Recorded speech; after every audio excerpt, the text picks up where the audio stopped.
Eu queria compartilhar essa noite que você aproveite e medite em 3 segredos que Jesus dá a nós, deu aos discípulos e dá a toda a humanidade, continua dando a nós, que a gente possa usufruir disso, porque de nada adianta a gente ter uma receita se não coloca em prática, fica aquela receita guardada, a gente não usufrui daquilo.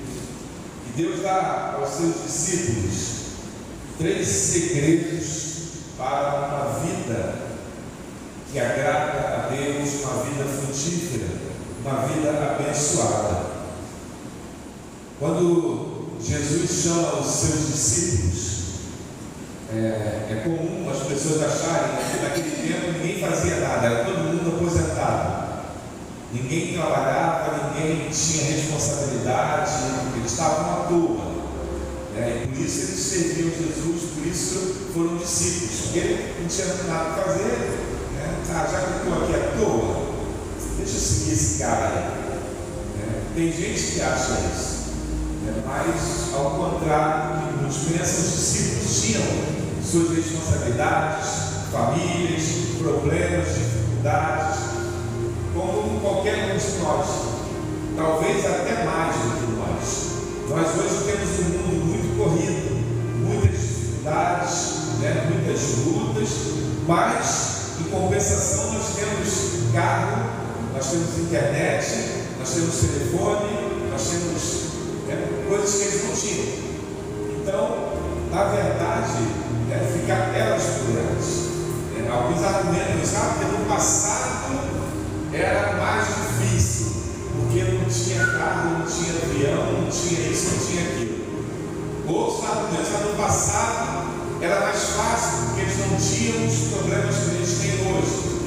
Mas na verdade, os mesmos problemas daquela época e hoje. A questão eles acreditaram no que Jesus falou para eles. E hoje, não só hoje, mas há muitos anos, são poucos que acreditam. E o primeiro segredo que Jesus dá aos seus discípulos está nesse versículo que nós lemos aí, Se alguém quer vir após mim, negue-se a si mesmo, tome sua cruz e siga. O primeiro segredo é a renúncia. Jesus deu aos discípulos. E poucos seguem isso, poucos acreditam, poucos praticam isso, renúncia. Os discípulos, todos eles, quando chamados, abriram mão das suas coisas. Não é que eles pararam de viver, de trabalhar, de tal, mas eles colocaram em primeiro lugar o chamado de Deus. E colocar em primeiro lugar o chamado de Deus não significa ser missionário, ser pastor, não. Significa o seu coração. Você trabalha, tem a família, tem filhos, mas o seu coração, o que está em primeiro lugar? E é lógico que Deus não quer que a gente deixe nossa família, que abandone, que deixe a casa abandonada para vir para a igreja. Deus não quer isso. Isso é errado. Nós temos uma família e temos que cuidar. Nós temos um trabalho, temos que trabalhar. Temos uma faculdade, uma escola. Só que no coração, Deus tem que estar em primeiro lugar. E Deus conhece cada um de nós. Deus sabe quando Ele está em primeiro lugar na nossa vida. Porque nós temos, e Ele nos dá oportunidades para tudo. Basta a gente querer e as dificuldades a gente colocar para Ele. Se você tem falta de tempo, peça a Deus. Não use como desculpa. Se a pessoa sabe que não tem tempo, tá bom? Valeu. Não é assim que funciona. Porque Deus sabe que você está querendo apenas fugir. Porque se a gente colocar Deus, como eu queria fazer isso, me ajude a ter tempo, me ajude a ter condição, me ajude a ter. Nós já ouvimos vários relatos, nós já citamos aqui vários episódios, várias experiências nesse sentido, de quando o coração quer colocar diante de Deus. Ou não sabeis que o vosso corpo é templo do Espírito Santo que habita em vós, proveniente de Deus, e que não sois de vós mesmos. 1 Coríntios 6, 17 19. Pois tudo que há no mundo, as paixões da carne, a cobiça dos olhos, a ostentação dos bens, não provém do Pai, mas do mundo. 1 João 2,16. Se alguém vem a mim e ama o seu pai, sua mãe, sua mulher, seus filhos, seus irmãos, suas irmãs, até sua própria vida, mais do que a mim, não pode ser meu discípulo. Lucas 14:26. E amarás o Senhor teu Deus de todo o teu coração, de toda a tua alma, de todo o teu entendimento. Mas buscar primeiro o reino de Deus, a sua justiça, e todas essas coisas serão acrescentadas. Mateus 6:33. Então a palavra de Deus, ela deixa bem claro, né, o que Deus espera de nós. Cabe a nós aceitar como os discípulos. Então Jesus chamou, eles não pensaram duas vezes. Deus é o primeiro. Você já renunciou a tudo? Ou existe alguma coisa que está em primeiro lugar?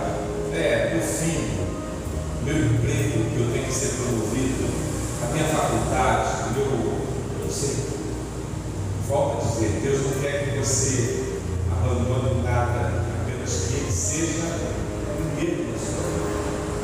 Você renuncie a tudo. As demais coisas Ele acrescenta. Cuidado.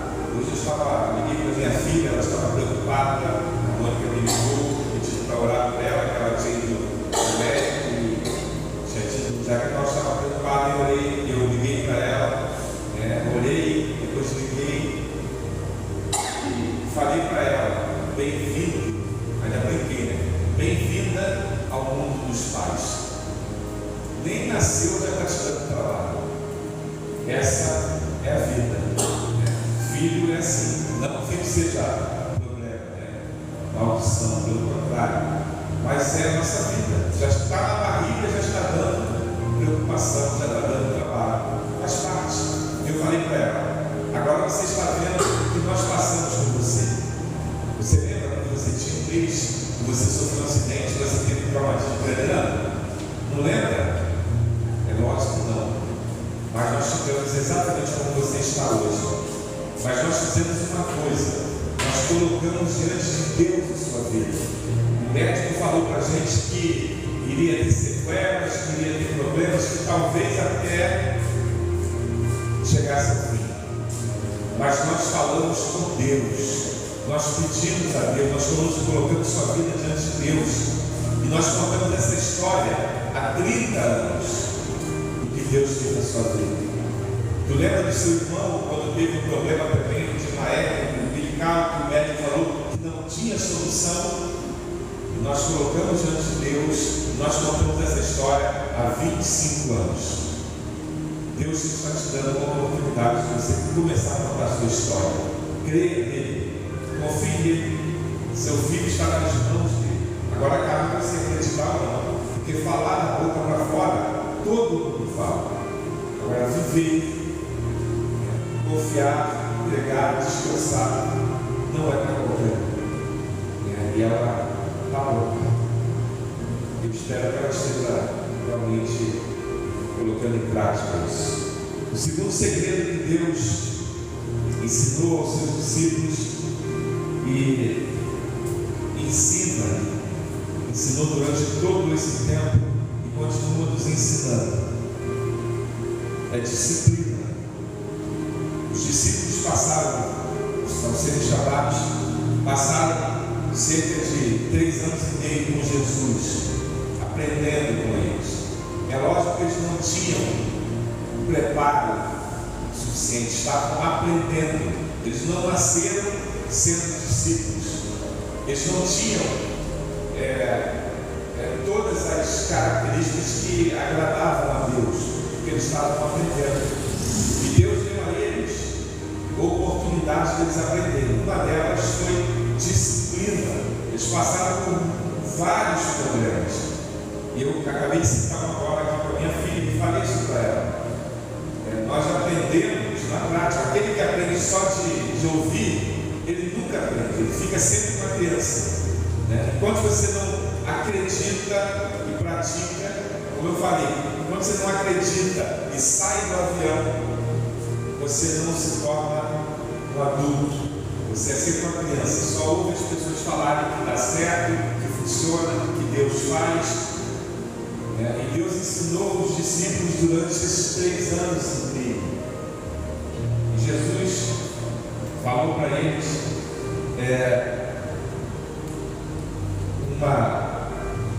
uma regra importante dentro da disciplina. Mateus capítulo 26, versículo 41, Jesus fala assim: vigiai e orai, para que não entreis em tentação. Na verdade, o espírito está pronto, mas a carne é fraca. 1 Tessalonicenses 5,17, Paulo fala: orai sem cessar. Deus ele dá um grande segredo dentro desse segredo da disciplina. Ele dá um segredo dentro da disciplina, que é a humildade. Quando Jesus diz: vigiai e orai, para que não entreis em tentação. Na verdade, o espírito está pronto, mas a carne é fraca. A disciplina, ela requer de nós humildade.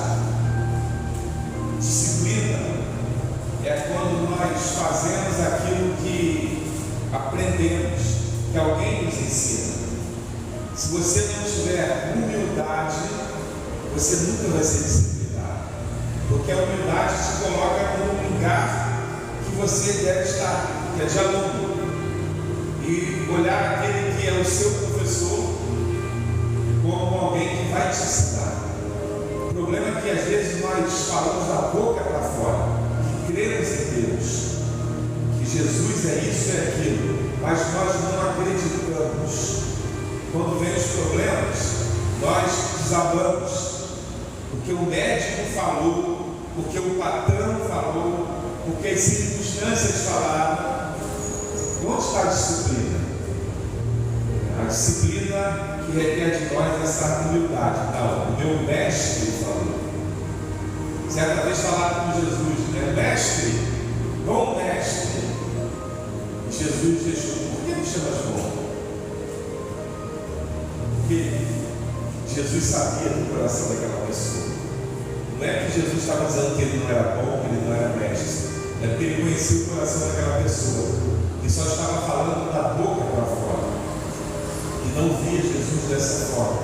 E muitos estão vivendo exatamente assim, só da boca para fora, mas não tem a humildade de reconhecer que precisam aprender e que aquele ensino é eficaz.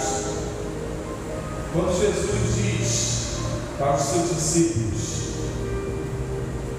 vigiai e orai, para que não entreis em tentação. A carne, o espírito está pronto, mas a carne é fraca. Quando somos, como Deus espera, humildes, nós acreditamos isso e vivemos isso. Quantas pessoas que caem em desgraça porque se acham dono do mundo, porque acham que não precisam de Deus, porque acham que não precisam orar nem vigiar. Eu já oro há tantos anos, eu vigio. Vigia o quê? Eu vigio para não tomar cachaça, para não prostituir, para não fumar, para não usar drogas. Nós achamos que é esse tipo de preocupação que nós temos que ter quando não é. Para nós crentes, isso para a gente é balela. Qual crente que pensa em beber? Crente convertido, ainda mais que nunca teve essa experiência, né? Eu, por exemplo, eu nunca bebi a cerveja dos amigos, né? Quando eu não era crente, é lógico, mas a vida assim mesmo só porque estava no meio deles, eu nunca gostei. Então, eu particularmente não tenho esse problema. O diabo sabe disso. Então eu não tenho muito que me preocupar quanto a essa questão. Mas outras coisas nós temos que vigiar, porque o pecado é pecado. O que desagrada a Deus é pecado. E a gente às vezes não vigia onde nós devemos vigiar. Quando Jesus fala: orai e vigiai para que não entreis em tentação. Você sabe o seu ponto fraco. Você sabe onde você tem uma queda. Às vezes, falar mal dos outros é pecado. Julgar os outros é pecado. E outras coisas mais que nós temos que vigiar. Mas nós achamos, eu não faço isso. Falta de humildade. Reconhecer aí, eu estou fraquejando. Nesse ponto, eu tenho que me cuidar.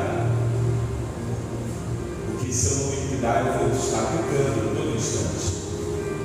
Quando somos humildes, nós temos êxito. A disciplina nos leva a fazer aquilo que agrada a Deus quando somos humildes. Orai sem cessar.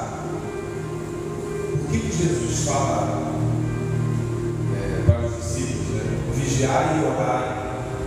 O apóstolo Paulo fala, orai sem cessar. Jesus constantemente reunia seus discípulos e falava, chamava, vamos orar.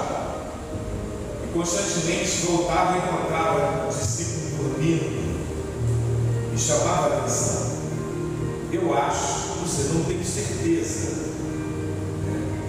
mas eu acho que oração é importante. Pelo que a gente vê, eu acho que Jesus estava querendo dizer que oração é importante. E oração precisa de disciplina. E aí ele pergunta: quantas vezes você ora por semana? A quarta, domingo e todo dia antes de dormir. É a nossa vida, se a gente deixar. Mas é isso que Deus quer. Vigiar e orar. O homem que não tem humildade, ele acha que ele não precisa, ele não é disciplinado por causa disso. Você já viu seu filho? Eu tenho certeza que você já passou por isso. Meu filho, você não tinha prova amanhã? Tem. Eu não te vi estudando hoje? Precisa não. Sei tudo. Quem nunca passou por isso? É quando chega o resultado. Não é, meu filho? 5? Você falou que sabia tudo? Não, tá bom, é a média. Assim somos nós. Nós oramos na quarta, no domingo, e passamos a semana inteira indisciplinados por falta de humildade, de acreditar no que Deus fala. Vigie e ore, e senão você vai estar pecando, vai cair em pecado. Quando nós não acreditamos nisso, nós achamos, eu preciso, já orei em quarta, já orei no domingo. Nós temos problemas, desagradamos a Deus, e quando desagradamos a Deus, temos consequências. Terceiro e último segredo, João capítulo 16, versículo 33. No mundo tereis aflições, mas tem de bom ânimo, eu venci o mundo. Jesus, ele deixou bem claro, ao contrário do que algumas igrejas até pregam, que seja crente, se converta, seus problemas vão acabar. Você não vai ter mais dificuldade, Jesus já pagou o preço, não tem problema. Algumas igrejas pregam isso. Porque quem é que não quer não ter problema? Todo mundo. Ninguém quer ter problema. Todo mundo quer se livrar dos problemas. Então é fácil dizer que sem Jesus seus problemas vão acabar. Mas isso não é uma mentira por si só. O que a Bíblia nos garante é que nós não teremos o maior problema do ser humano, que é a condenação, que é o inferno. Quando aceitamos Jesus, de fato, não temos mais esse problema. Mas Jesus deixou claro que no mundo tereis aflições, mas tende bom ânimo. Eu venci o mundo. Existe uma diferença entre os que servem e os que não servem a Deus. Malaquias fala isso. vereis a diferença entre os que servem e os que não servem. Quando somos servos de Deus, somos crentes, cristãos, como queira, há uma diferença. Você vai ter problemas? Claro que vai ter. Você vai ter resfriado, você vai ter desemprego, você vai ter. Mas há uma diferença. Jesus ele diz: no mundo tereis aflições, mas tem bom ânimo. Eu tenho controle. Salmo 23, todo mundo conhece, né? Diz assim: ainda que eu andasse pelo vale da sombra da morte, não temeria mal algum, porque tu estás comigo. Uma das grandes diferenças é essa. Porque as pessoas falam: se eu vou ter problema, para que eu vou ser crente? Todo mundo aqui já tem problemas. Se a igreja está dizendo que eu vou ter problemas, para que eu vou ser crente? Primeiro, o que eu já falei, que o objetivo da igreja é pregar a salvação. E esse mundo aqui é passageiro, passa mais rápido do que a gente imagina. Segundo, é que nós somos diferentes. Os servos de Deus são servos de Deus. Tem esses privilégios. Tu estás comigo. Deus ele ama a humanidade, tem misericórdia com a humanidade, mas o compromisso dele é com o seu servo, aqueles que entregaram a vida a ele, porque estão nas mãos dele. Esse é o privilégio que o mundo não percebe. Quando passares pelas águas, estarei contigo, e quando pelos rios, eles não te submergirão. Quando passares pelo fogo, não te queimarás, nem a chama arderá em ti. Eu sou o Senhor teu Deus, o Santo de Israel, o teu Salvador. Isaías 43, 2, 3. Não só isso, mas também nos gloriamos nas tribulações, porque sabemos que a tribulação produz perseverança, a perseverança é um caráter aprovado, o caráter aprovado é esperança, a esperança não nos decepciona, porque Deus derramou o seu amor em nossos corações por meio do Espírito Santo que Ele nos concedeu. Romanos 5, 3 ao 5. Esses textos só confirmam o compromisso de Deus conosco. Temos problemas por conta disso aqui.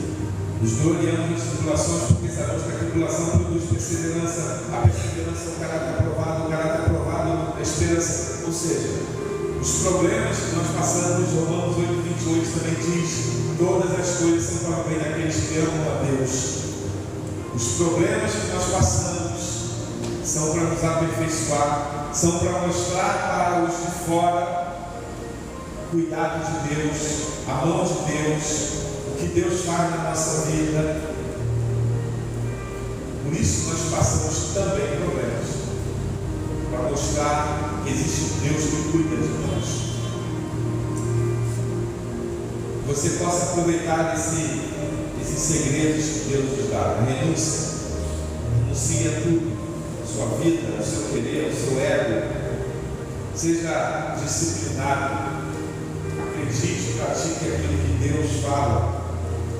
E tenha perseverança. Sem perseverança, você não vai conseguir ser um instrumento de Deus.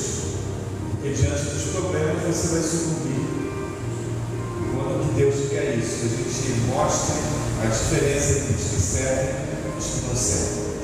Que Deus nos abençoe.